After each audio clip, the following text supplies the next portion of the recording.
Hi guys, thank you all so much for coming. Like Cynthia said, this is one of our favorite events of the year, so I'm very, very excited. I want to start by bringing out Jennie Snyder Urman, the showrunner and executive producer of Matlock. Next up, Brad Ingelsby, creator, writer, showrunner, and executive producer of Task. Followed by Sterlin Harjo, creator, executive producer, writer, and director, The Lowdown. Jennie Hahn, creator, writer, director, and showrunner, The Summer I Turned Pretty. And last but definitely not least, Scott Gemmill, creator, showrunner, executive producer, and writer of The Pitt.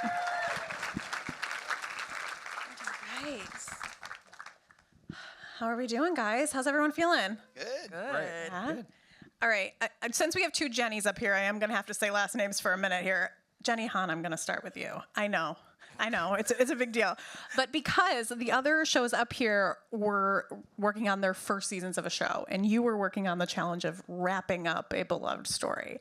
So I'm curious for you, of course, you're also wrapping up the book that you are adapting the book that you also wrote. So I'm curious for you though, the difference between heading into a final season in the writer's room versus the other past seasons, and what kind of pressure, was it more pressure? Was it a little bit easier because you knew you obviously know how it's wrapping up? How was that like for you? No, it was not easier. It was a lot more pressure. I think it was just that feeling for me of wanting to land a plane. And I knew that there were, the books came out, the first one came out in 2009. So there had been people who had been reading those books and really felt deeply for the story for so many years. And they were, of course, always telling me how they felt on social media. So I knew exactly how high the stakes were and how important it was that I landed the plane. Yeah, absolutely. I mean, are the fans vocal on social media of that show? I can't remember. I don't. Was I one of them? Maybe. It's fine. All right, Scott. I'm gonna talk to you and ask about crafting the Pit, because talking about pressure, portraying very beloved people, which are the incredible medical workers. How was that for you, and bringing in the experts to kind of help craft that and craft this really accurate portrayal that you guys were able to pull off? And of course, not your first time doing this. Yeah, no, it was fun. It was eye-opening because things have changed, in medicine since I was a pretend doctor, and just the COVID of it all, the burnout that we hadn't seen before. There was always a certain amount, but COVID, really was detrimental to the whole healthcare society, and how that affected people was different. And so coming back to the genre, things had changed enough that it felt, refreshed for us anyways. Definitely. Did you feel like there was a lot more pressure because of what had happened, because of COVID and those changes? No, I don't think so. I think there was pressure. There was more pressure for me, and I think John and Noah, and just to, you guys are doing another medical show. Okay, here we go again. So it was like, yeah, okay, well, we better make it, something special or better or different, because otherwise we're just doing the same thing again. I think you succeeded in making it something special. Brad, you know a couple things about following up a very successful show. Of course, Mare of Easttown was such a hit, and Task was, the next thing to follow that. So of course there was a lot of fans that were waiting to see what was next. How did you approach this one differently than Mare? I think it was, we embraced what people liked about Mare, I think, which was a sense of place and a specificity of place. And so we weren't running away from, returning to that place. But I think Mare was, at its core, structurally a whodunit. That was the engine of that piece.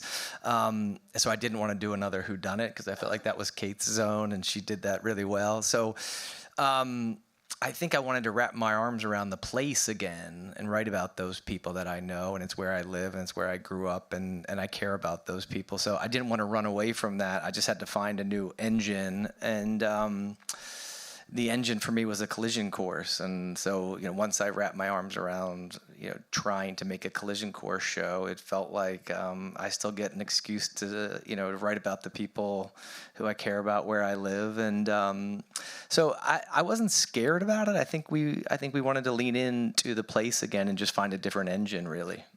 Absolutely. And you did include kind of subtle nods to the Mare universe. I mean... Yeah, I think, we shot on the same streets. We had some of the, just a few actors we planted in there. Again, we weren't trying to run from the Mare. We were trying to embrace the place and just try to find a different narrative within that place. Yeah, absolutely. I was going to touch on this later, but I think since you just brought it up, this power of Easter eggs that have kind of become such a powerful thing in TV and kind of just nodding to other things that have big fandoms.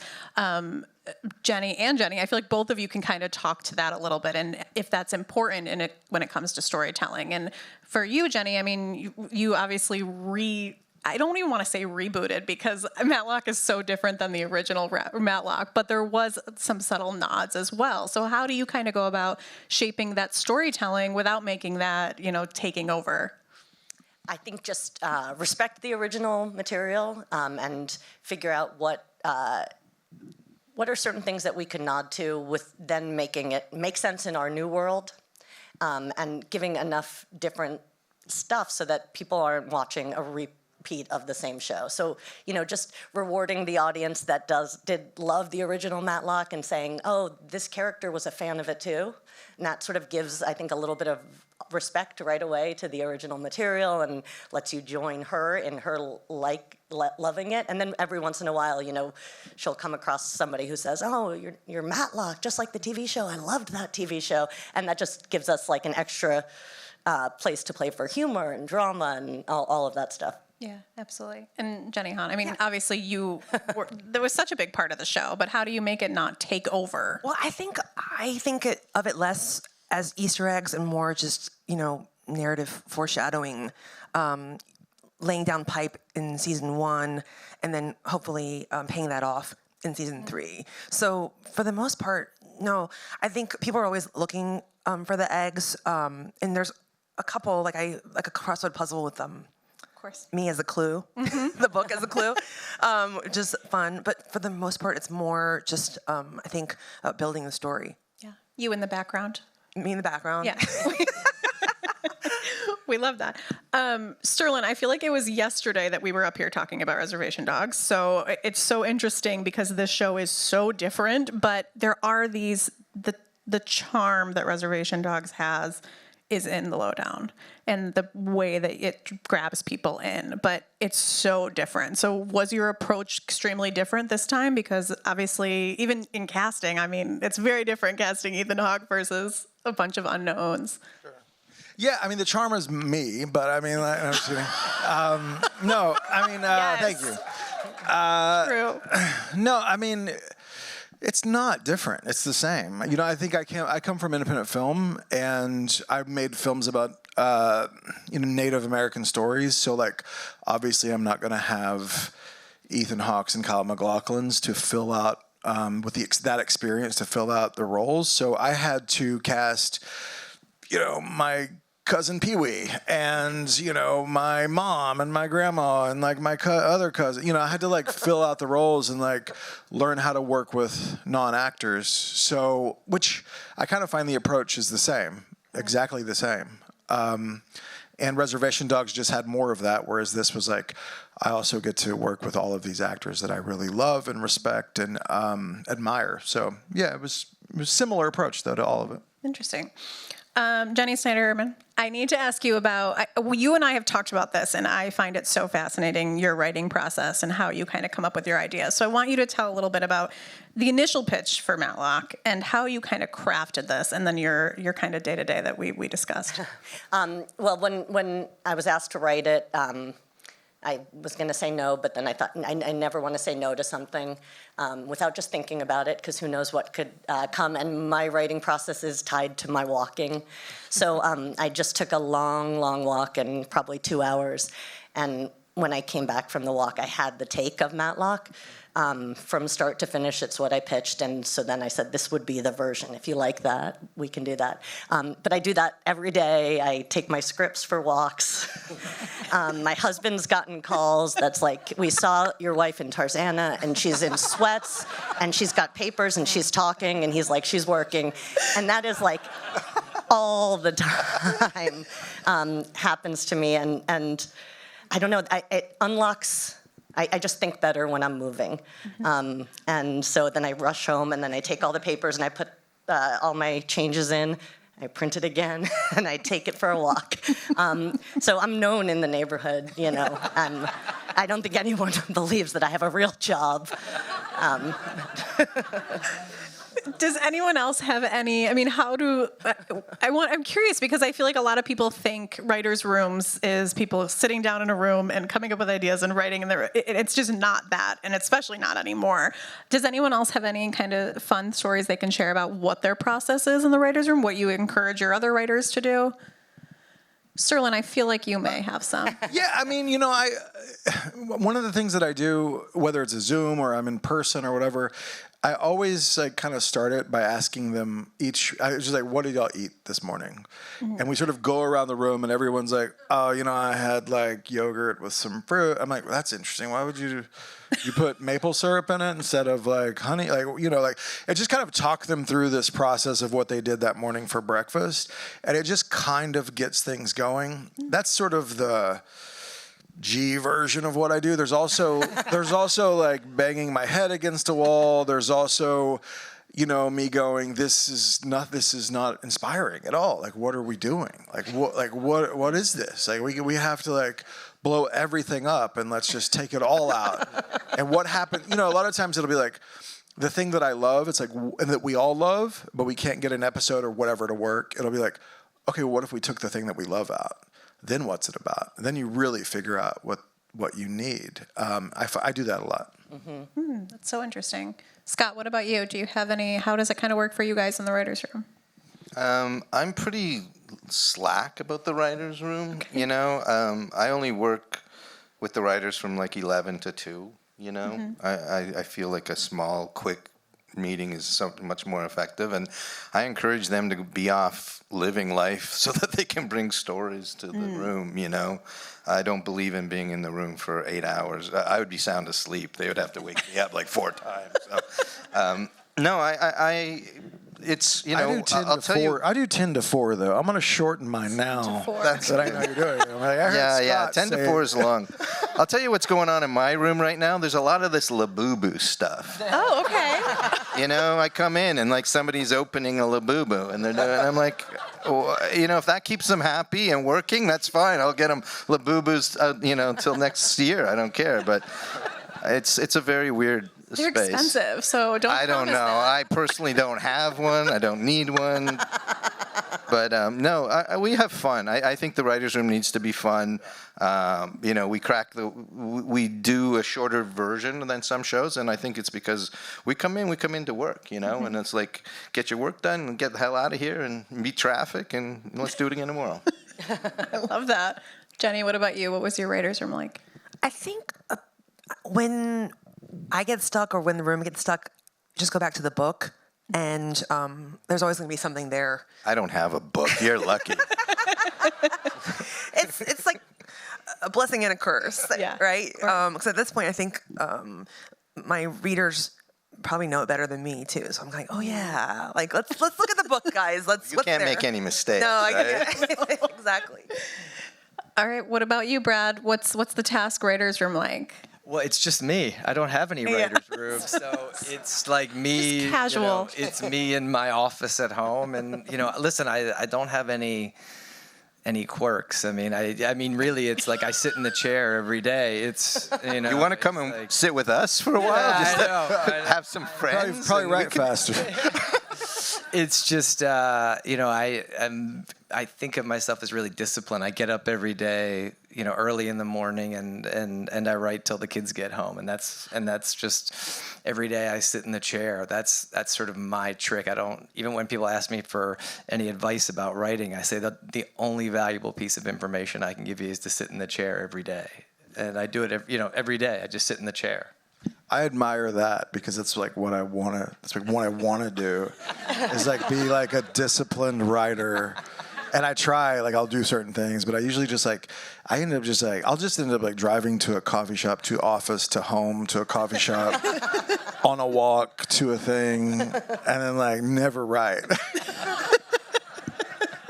Such opposite ways to get things done, but the result is it still gets done. So clearly they all work for different people, different ways. When you're starting to map out a show, are you thinking the arc from beginning to end of multiple seasons, or are you focused on the current season first? Jennie, Snyder, Urman, how about we start with you? You know, depends on the show. For Matlock, I wanted to know what the first 3 were. But then sort of flexible. When I was doing Jane, I knew the ending, so that was important. But this one, really detailed first season, and then just where the story engine would be for the second and the third is what I wanted to know. Yeah, I think on Mare, I knew it was a 1-season show, so we knew there was a very defined arc there. I think a Task, I had an idea where the first season ended, and then I felt confident that there were more stories to tell because there's the built-in crime element, and there's new crimes to solve, and new journeys to go on, and a new task force to be formed. But I've never outlined anything. I don't even know how to outline stories. That's probably why I sit in my office so long every day. It's like I don't outline anything. Wow. So I don't it's just I don't know. My brain doesn't work that way. So you just free write?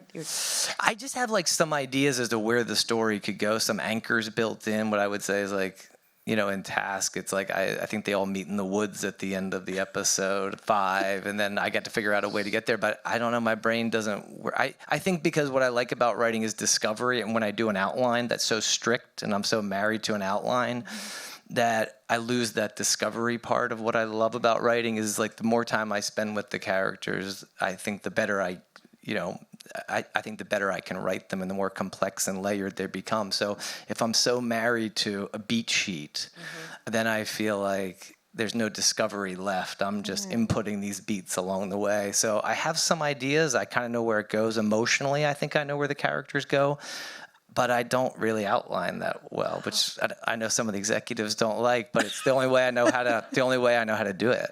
That's why you don't have any writers.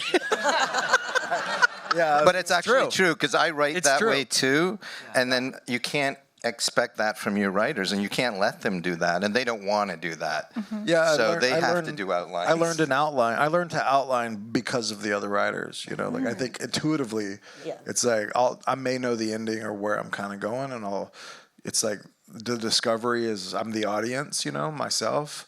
But then writers are like, well, what are we doing? That gives you the most honest script you can ever get. I mean, I think that's why we do it. I don't know if you know it intellectually whether we do, but I feel like what you have with writers sometimes is they'll do an outline and they'll be writing and then they'll get stuck, but they know they got to get to this beat. So they just start making changes to get to that beat, and then you get there and you're like, well, why didn't you just change it back there? And they're like, well, you approved the outline. I'm like, yeah, but this is why we don't use them sometimes. So I think when you don't have an outline, it's not the greatest way to write. Yeah. It isn't. But what you do end up with is you surprise yourself, you're going to surprise the audience. So I don't know what's going to happen. How the hell are you going to know what's happening? Right. So I think it's a great way to write, but it's not a great way to write when you're running a show with other people. Right. That makes sense. Sterlin, do you obviously? So you don't have an outline, or you do now? I do now. You do for the writers. Do you map out beginning and where you see a series ending when you start a show, or do you kind of wait? I mean, I'll usually have an ending in mind and then some key moments that happen, and then an opening. And I approach it so much from character, though. I'll have these ideas for characters through the whole thing, and sort of inspired by people that I know or people in my life or situations. I mean, an example, in this season of Lowdown, there's Ethan's character goes and sort of gets hijacked by these brothers called the Beluga Brothers, and they're selling under black market paddlefish caviar as beluga whale caviar. And that was when I got that from like riding. I bought a boat off this guy, and he told me about this underground operation back in the 80s on the lake that I bought the boat, and I kept the boat there. And I was just so fascinated by it. And I was like, I have to find a way to get to the Beluga Brothers. And so I sort of I knew that I was going to go there in the middle. And, it's like that with me. It's just I find characters, and that kind of guides what I write. It's fascinating. It just blows my mind a little bit to try to think that way. Jennie, obviously for you, it's a little different because there are books that are the Bible, but they're your books, so you're allowed to change whatever you want. Did you know, starting in Submarine Turned Pretty, how many seasons?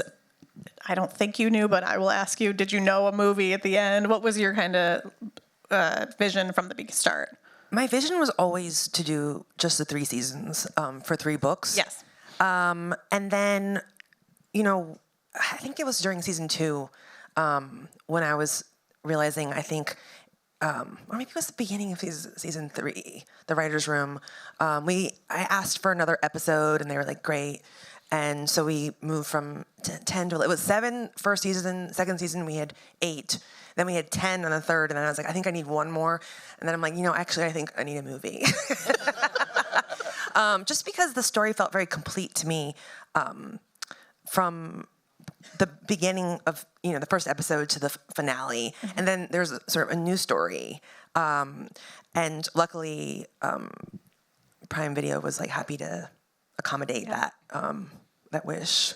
Is there a freedom a bit in planning a movie without a whole other book? Obviously, there's a few things at the end of the third book that aren't yet in the show, but is there a bit of a different freedom for you then now with the movie to kind of just be able to tell more story that you didn't tell before? It feels very joyous to me. Yeah. Just pure fun writing that. And I think also just having worked with the cast for several years and knowing where to lean in and what their strengths are and what I enjoy seeing them do. I think that's really fun, and hopefully the movie will just feel like a gift for the fans, but also something for a newcomer to come into it and not have to watch the show to enjoy the movie. Definitely. Watch a movie and then go back to the books?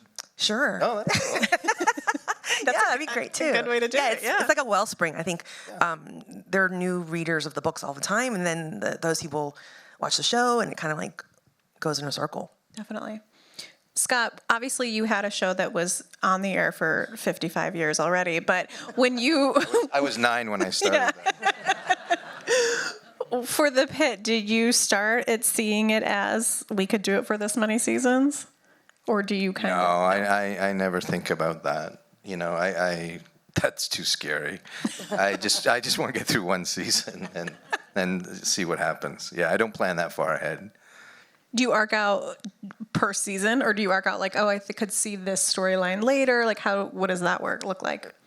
It was so weird because we weren't on the air, so we were writing without any feedback. So by the time it was on the air, we'd packed up the wagons. We were already headed back home. So, working without feedback is kind of weird. No, we figure out this season. It's tough for us because when we start shooting in order to get on the air, we have to shoot some of the last scenes in September, and we don't finish really shooting until January. So you're writing. You kind of have to try and think of what the end's going to be before you're even really getting into it. So that's tricky, but so far it's worked. We've only been on one season, so it's not saying a lot yet. Well, following a successful first season, I will feel like everyone up here can talk to having a very successful first season. Is there a pressure kicking off of the writer's room for season 2 or kicking off production in season 2 that can we do this again, but we don't want to do the same thing again? Go ahead. Sterlin, go ahead. I think so, yeah. I mean, I think it's sort of natural to feel that way. I always try to approach, with Reservation Dogs, it was, I want to make Empire Strikes Back. I don't want to like make something that's unwatchable, So with season 2, you sort of, my approach is always like, what's a different way into the same world, Yeah. Mm-hmm. Anyone else want to comment on that? I think it's a crushing amount of pressure. And just wanting to make sure that the stories stay fresh and that you're exploring new dimensions to the character, that you're not retreading ground you've already, been on, and just finding. I'm on a network, so we do so many, and so the characters have to discover things about themselves episodically and feel things and learn and change. And, in my daily life, I don't have those big revelations so often.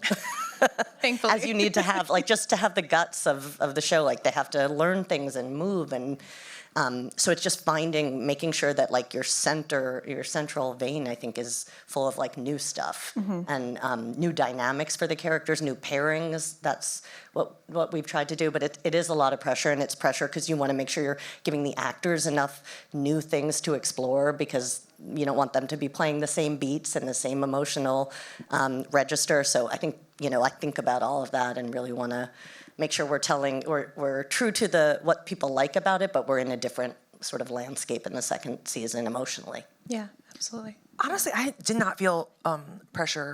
Really? No. You had 3 books. Exactly. You could do that too. Or the book's pressure. No, I didn't feel pressure because I think I went into it telling the story that I wanted to tell, and it was going to be what it's going to be. So, no, I was just excited to keep going, and I knew that if the fans just kept with us, then hopefully they would just enjoy the ride. Yeah. It's a great problem to have. For sure. For that's sure. the good thing. And I think if you're honest and truthful with your work, it'll, people are going to stop watching eventually. So you just do as good as you can for as long as you can. It's kind of like my life. People are going to stop watching eventually. Is that how you're going to go about it?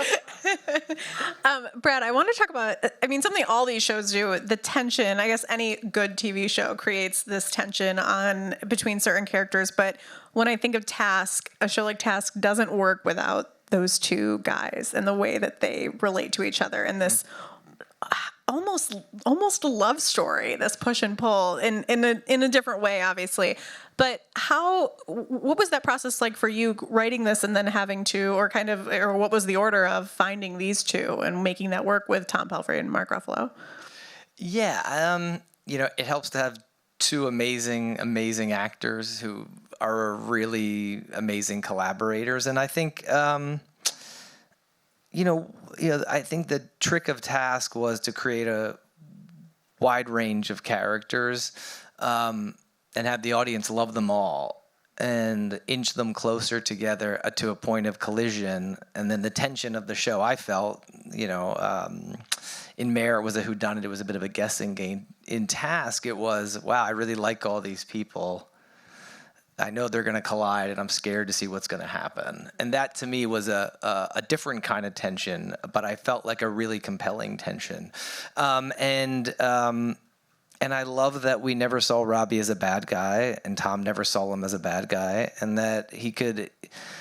what I loved about his character was that he could be many things at the same time, and all of them were true. He was a great father. He was a thief. He could pistol whip somebody, and he could tell a joke, and he was a great friend, and all those things could exist in the same person, and they were all true. And I think it made an audience love him as a character. And it was, a big inspiration was the movie Heat. I think the great trick of Heat was you wanted Al Pacino to get him, and you wanted Robert De Niro to get away, and you knew those things couldn't coexist. And there's a tension in that, and you were scared to see what was going to happen. And that was our sort of guiding light, was to say, hey, if we care about everybody and we keep inching them closer, an audience is going to be nervous to see what the outcome is. Mm-hmm. Absolutely. Very well put. Scott, what about for you? The tension of the pit is so specific to specific cases, but it seems that it's not a normal procedural where everything's wrapped up at the end. So how did you guys go about forming the tension and making sure that, we want people to come back and keep watching, but we also need to wrap up certain cases and then go on to the next? just trial and error, really. You know, it took a while to figure it out, and we weren't even sure. I wasn't even sure it was going to work, and even my fellow writer, I had a fellow writer who I wanted to come on the show with me, and when I told him, he was like, "No, I don't think. What are you going to have, like people there for like 3 episodes waiting to see the doctor?" I'm like, "Well, maybe that's not a bad idea. See, you should come work with me." But he was kind of right, because it was a little tricky. But once we saw the first cut, we knew it would work, and it was trying to find. You know, I've done that genre a million times, and everyone's seen it, and then. We tried to, you know, how to make it as immersive as possible. I think that's what was missing, having been in the ERs and, you know, seeing just, you know, people bumping into things and things aren't designed well, and you start to think, wow, and trying to incorporate that into just the reality. And once we figured out the way to keep people in it is to never let them leave. So we never go home. You start day 1 at hour 1, and we shoot in continuity. So we shoot page 1 on day 1, and it just makes for, I think, an immersive experience that you don't get a chance to. We give them a chance to breathe. That's the natural rhythm, but you never go home because the doctors don't get to go home. This is what they do for 12 hours. We do 15, which is just because they asked for more, but it was just trying to. Yeah, it was never my idea to do 15. Trust me. You'll notice when you hit about 12, you're like, well, they should almost be another 15. But no, hopefully that's not the case. Yeah, I was just trying to do that immersive thing, and making it real time was what's. I think that's the thing that's made it stand out more than anything else. Definitely.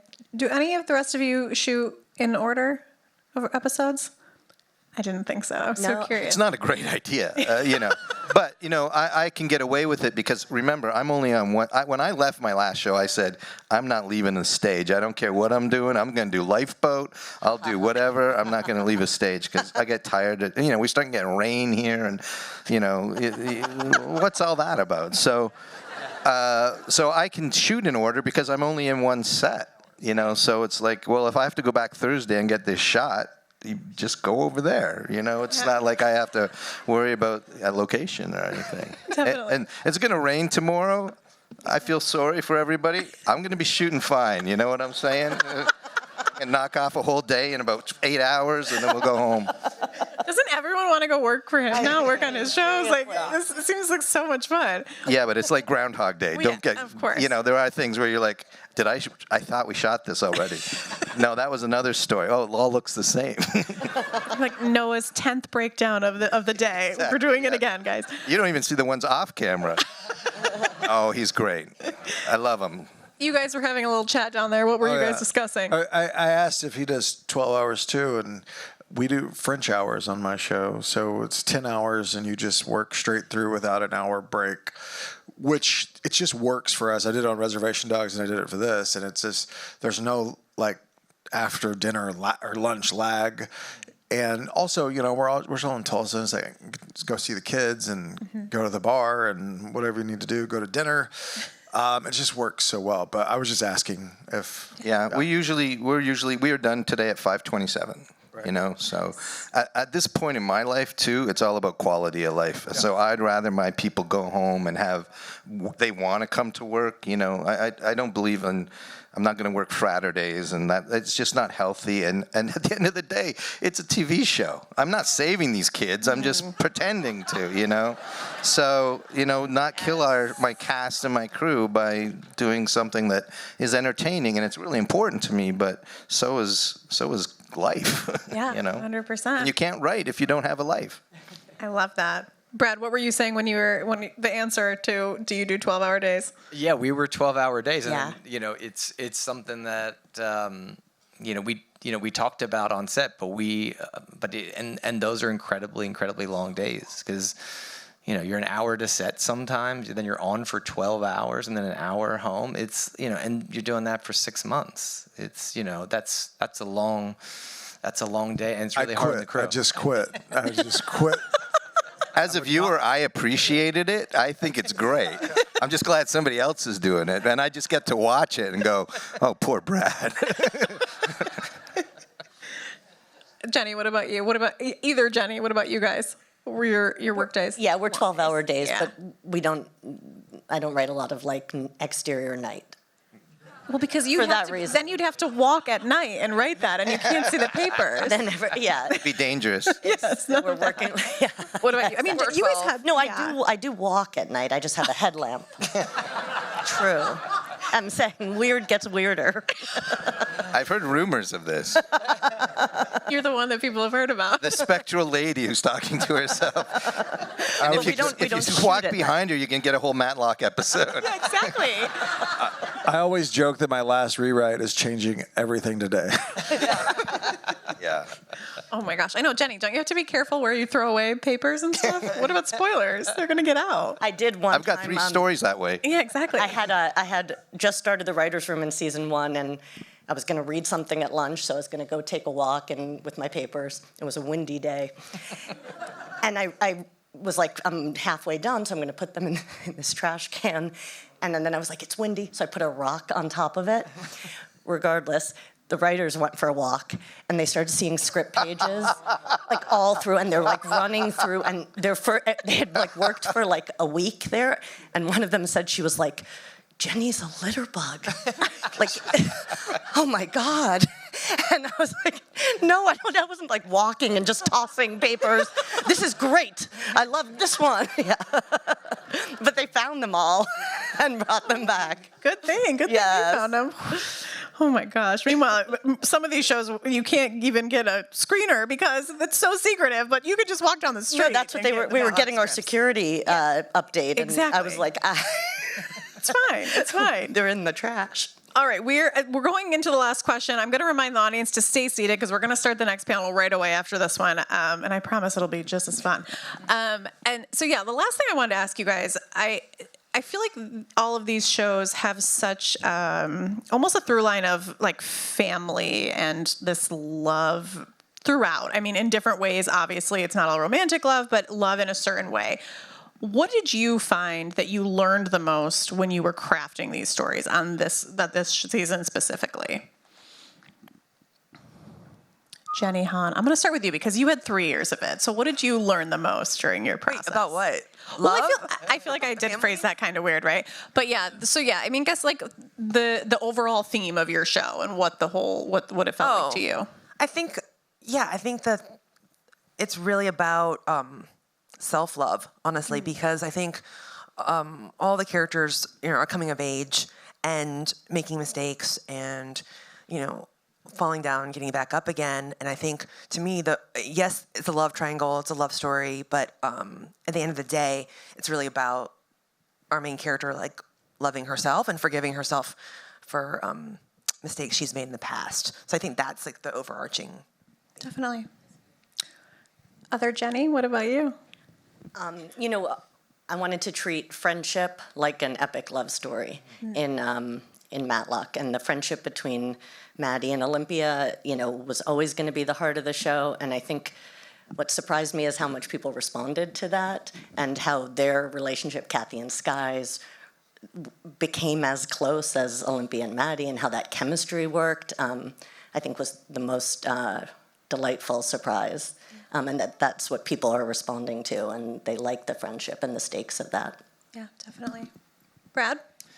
I think it was forgiveness. That's what our show was really about. I think it was about,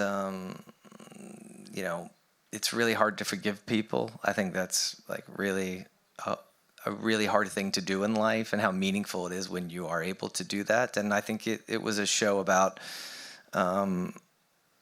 it was about the ability to let go of the anger, and then he has to forgive his son at the end. So that was the kind of driving principle that we were aiming for, and that's really where the show ends. And it's what I had in mind from the jump, and it ended there. So I felt good that I had landed that plane. Even without an outline. You still did it. You still got there. Sterlin, what about you? I tend to make shows and films about community, I think, and I always sort of learn more about that as I make stuff, and it's sort of chosen families and communities, and there's usually main characters at the center of that. But I'm just influenced by Altman and 70s cinema, and it's like, and I grew up in a really big community myself, and I think this season especially, and with Reservation Dogs as well, it's just like kind of create that community and sort of like make the whole thing with so much love that it kind of translates to screen. And I really truly have seen that happen every time I've done it. So, I just tend to keep learning that over and over and over again. Yeah, definitely. Scott? Is there another question I can get? No, I think I'll try the daily double for 200, please, Alex. I think because of COVID, I think the first season was very much about one of the themes was sacrifice. We saw that so much, and people, even some physicians took their own lives because of the stress. So I think that was part of it, and that led to, I think it's really about human connectivity, between the doctors and the patients, and between the patients and their loved ones, and between the doctors and each other. And I think that's I think that the compassion comes out of that human condition that we so need more than ever, it seems like. Absolutely. I think that's a perfect note to end on. Thank you guys all so much for being you. here. Thank you all. If you could just stay in your seats.